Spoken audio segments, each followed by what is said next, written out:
शुभकामनाओं का सिर्फ एक ही प्रकार होता है कि आप अच्छा करें। जितनी भी यहाँ पर महिलाएं हैं, लड़कियां हैं जो कि इस पार्टिसिपेट कर रही हैं, इस प्रतियोगिता में भाग ले रही हैं, मेरा उन सभी लोगों को बहुत सारी शुभकामनाएं हैं। वो बहुत अच्छा करें, बेहतर करें और आगे बढ़ें।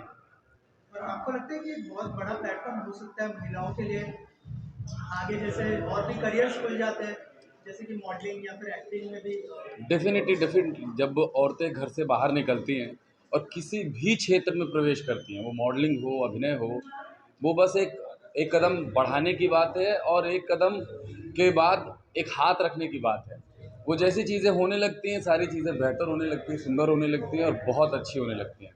और मुझे ऐसा लगता है कि महिलाओं का बाहर निकल कर के आगे बढ़ना समाज में आगे बढ़ने जैसा है।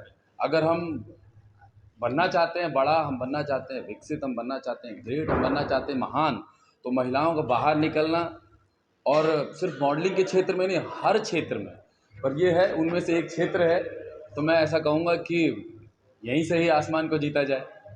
और अमीषा जी और उनके हस्बैंड के साथ किस तरह का बॉन्डिंग शेयर करते हैं आप? हमेशा मेरी अगर बहुत उनके अच्छी बारे में कुछ दोस्त हैं कहना चाहें। और उनके हस्बैंड ऑटोमेटिकली मेरे बहुत अच्छे दोस्त हुए और वो बहुत अच्छा काम कर रही हैं, बहुत अच्छे प्रयोजनों के साथ जुड़ी हुई हैं, एम के साथ जुड़ी हुई हैं और सिर्फ जुड़ी नहीं है, फोकस्ड हैं।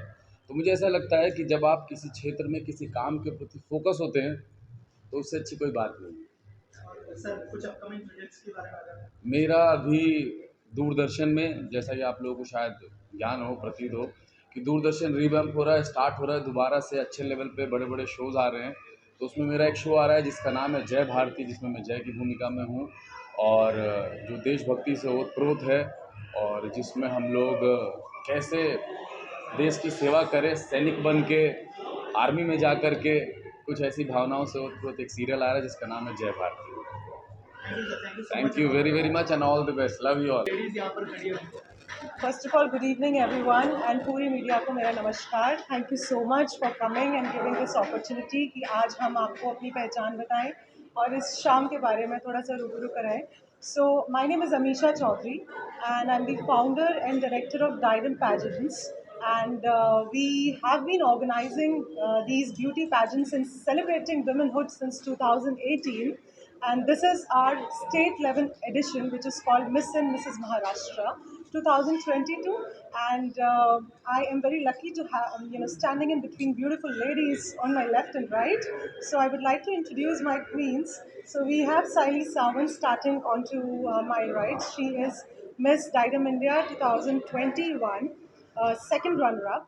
Then we have Mrs. Varsha Nayak. She is Mrs. Maharashtra first runner-up 2021, and she is Mrs. Maharashtra 2021 winner. So she will be passing on the crown to Miss Maharashtra 2022 tonight.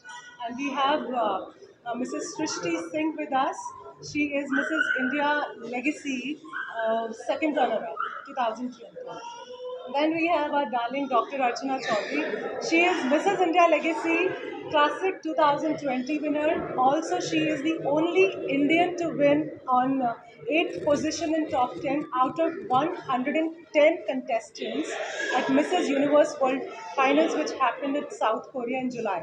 This July. So it is a very big achievement for Diadem Pageants, which we have recently achieved, and we are still celebrating all of us as she has made us proud and entire India proud by winning that title.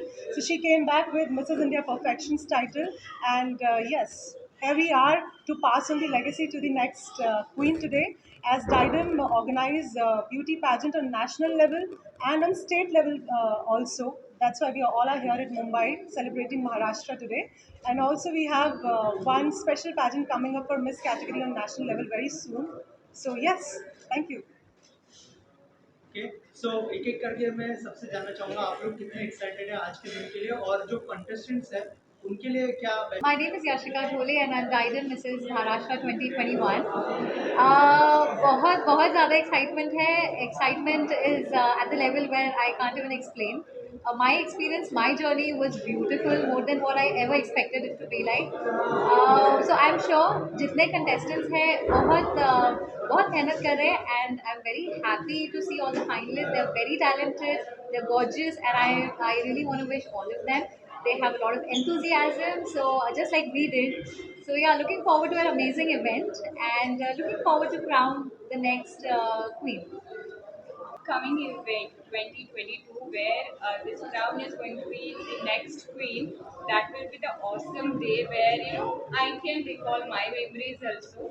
That excitement is there and looking forward to see all happy queen ahead. Thank you. This is India Legacy 2020 second runner-up. I'm very excited to be a part of this, and I was also a mentor for all the contestants. So I've seen the hard work that they have put through, and the hard work that Diadem and Amisha ma'am has put through to groom them and to bring them up to this level. So all I want is that the best one wins today, and I wish them all the very best. And I'm very excited to see all of them on the stage and just walk like a diva. So yes, yes, that's all. Thank you so much for coming. Hello everyone and very good evening. I'm here today and I recall that last year too we had Mrs. Maharashtra at Navi Mumbai. It's been a journey which has been surreal, and I was lucky enough to represent India at the International Waters in South Korea this year, June 2021. It has been a very memorable and an amazing journey, and those 10 days I cannot forget. I was the lucky one to be at the 8th position, and I am an eye surgeon basically from Mumbai, and I specialize in cataract surgeries and LASIK surgery.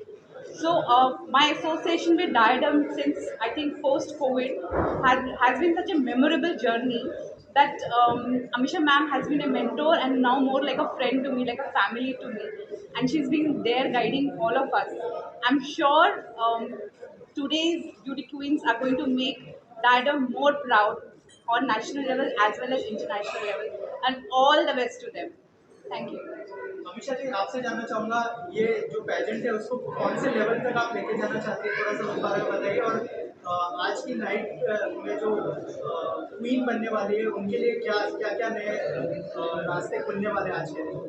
तो बहुत ख़ास बात डाइडम pageants की ये रहती है कि हम हमेशा अपनी क्वींस को ग्रूमिंग ना देके सिर्फ हमेशा ये सिखाते हैं कि फैशन इंडस्ट्री के साथ साथ हम we give back to the society.